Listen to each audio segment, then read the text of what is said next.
નમસ્કાર. આકાશવાણી અમદાવાદ વડોદરા.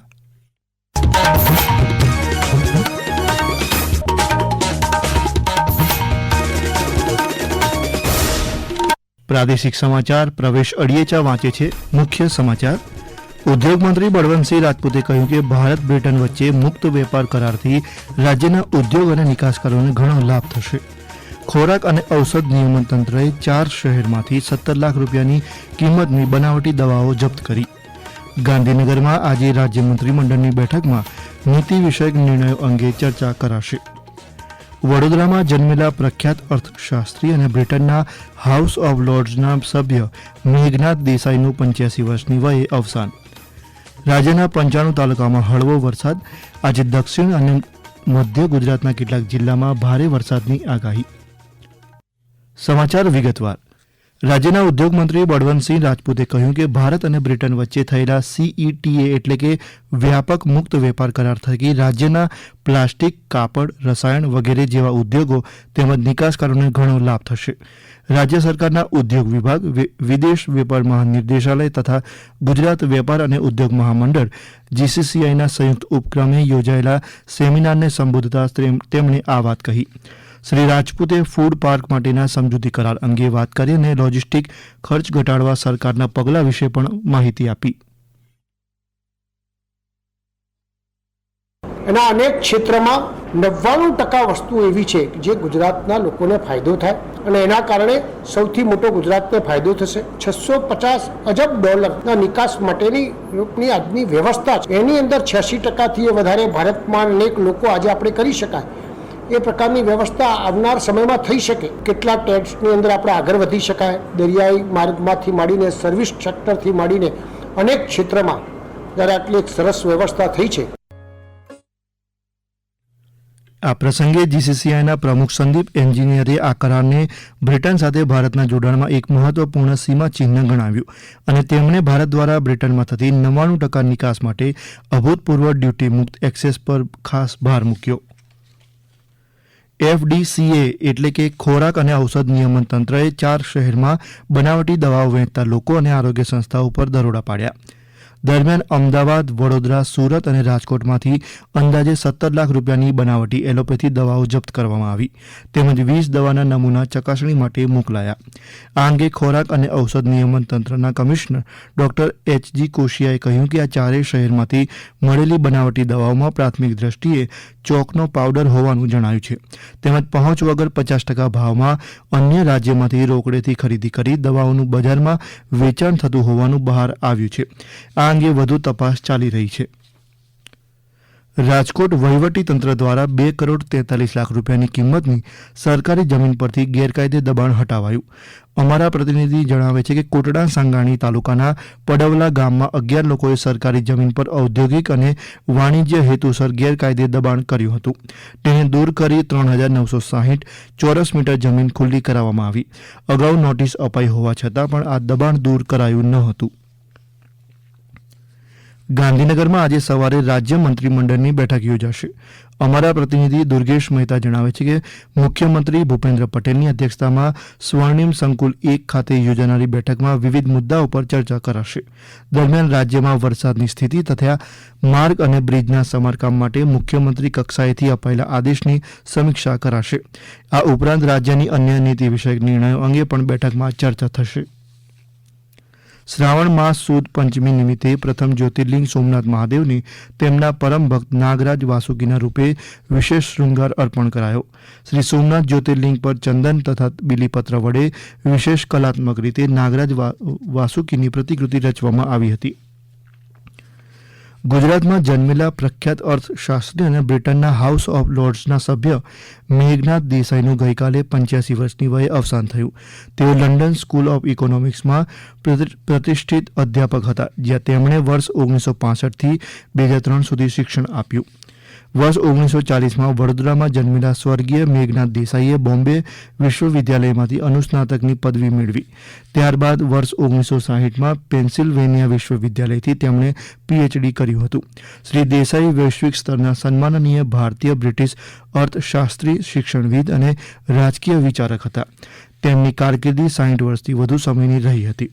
પ્રધાનમંત્રી નરેન્દ્ર મોદીએ સ્વર્ગીય મેઘનાથ દેસાઈના પરિવાર પ્રત્યે સંવેદના વ્યક્ત કરી.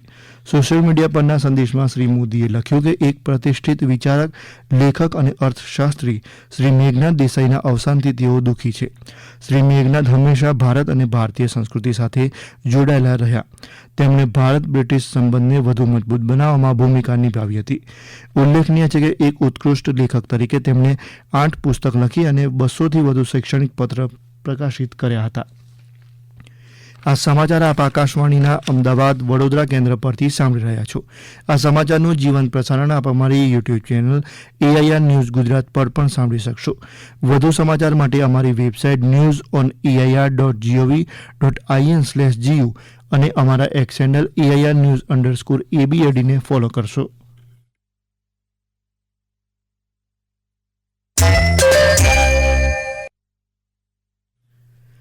હવામાન વિભાગે આગામી 5 ઓગસ્ટ સુધી રાજ્યમાં વરસાદની આગાહી કરી છે.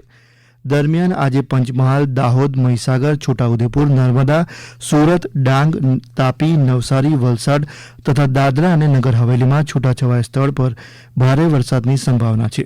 આ સાથે જ માછીમારોને 1 ઓગસ્ટ સુધી દરિયો ન ખેડવા સૂચના અપાઈ હોવાનું હવામાન ખાતાના નિયામક ડોક્ટર AK દાસે જણાવ્યું. से लेकर 31 जुलाई तक लास्टिंग 65 किलोमीटर तक रहेगा. 1 अगस्त है, इसमें जो विंड स्पीड थोड़ा कम हो जाएगा, 40 से 50 किलोमीटर प्रति घंटा के साथ 60 किलोमीटर प्रति घंटा में रहने का संभावना. अहमदाबाद और आसपास क्षेत्रों के लिए हल्का से मध्यम बरसात का संभावना है. ठंडा. દરમિયાન રાજ્યમાં ગઈકાલે રાત્રે 8 વાગ્યા સુધીમાં 95 તાલુકામાં મધ્યમ વરસાદ નોંધાયો. સૌથી વધુ 2.5 ઇંચ જેટલો વરસાદ વલસાડના કપરાડા તાલુકામાં થયાના અહેવાલ છે. આ સાથે રાજ્યમાં અત્યાર સુધી મોસમનો કુલ સરેરાશ 63% જેટલો વરસાદ થયો છે. વાંકાનેર અને મોરબી વચ્ચે ચાલતી તમામ ડેમુ ટ્રેન ટેકનિકલ કારણોસર આજના દિવસે રદ રહેશે. રેલવે યાત્રીઓ ફેરફારને ધ્યાનમાં રાખી યાત્રા કરે અને ટ્રેનના સંચાલનને સંબંધિત વધુ માહિતી માટે www.inquiry.indianrail.gov.in વેબસાઇટની મુલાકાત લઈ શકે છે એમ સત્તાવાર યાદીમાં જણાવાયું છે.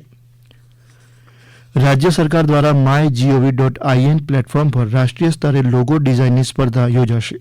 ગુજરાતની સ્થાપનાના 75 વર્ષની ઉજવણીને લઈ યોજાનારી આ રાષ્ટ્રીય સ્પર્ધામાં જીતનારા સ્પર્ધકને 3 લાખ રૂપિયાનું ઇનામ અપાશે. સ્પર્ધકો આગામી 14 ઓગસ્ટ સુધી MyGov.in પ્લેટફોર્મ પર લોગો ડિઝાઇન મોકલી શકશે. સ્પર્ધાના માધ્યમથી નાગરિકો રાજ્યના વારસા, પરંપરા અને સંસ્કૃતિ સાથે જોડાઈ શકશે. વિજેતા લોગો ગુજરાત @75 માટે આગવી ઓળખ બની રહેશે. ત્યારે ગુજરાત @75 વાયબ્રન્ટ હેરિટેજ વિઝનરી ફ્યુચરની વિષયવસ્તુ સાથે આયોજિત ગુજરાત @75 લોગો સ્પર્ધામાં લોકોને સહભાગી થવા રાજ્ય સરકાર દ્વારા અનુરોધ કરાયો છે. વડોદરાના માંજલપુર વિસ્તારમાં રહેતા 4 વર્ષના અનન્યા અય્યરે બેંગાલુરુ ચેસ ઓપન ટુર્નામેન્ટમાં ઉત્તમ પ્રદર્શન કર્યું. મુખ્યમંત્રી ભૂપેન્દ્ર પટેલે આ ખેલાડીની પ્રશંસા કરી અને તેમને શુભેચ્છાઓ પાઠવી છે.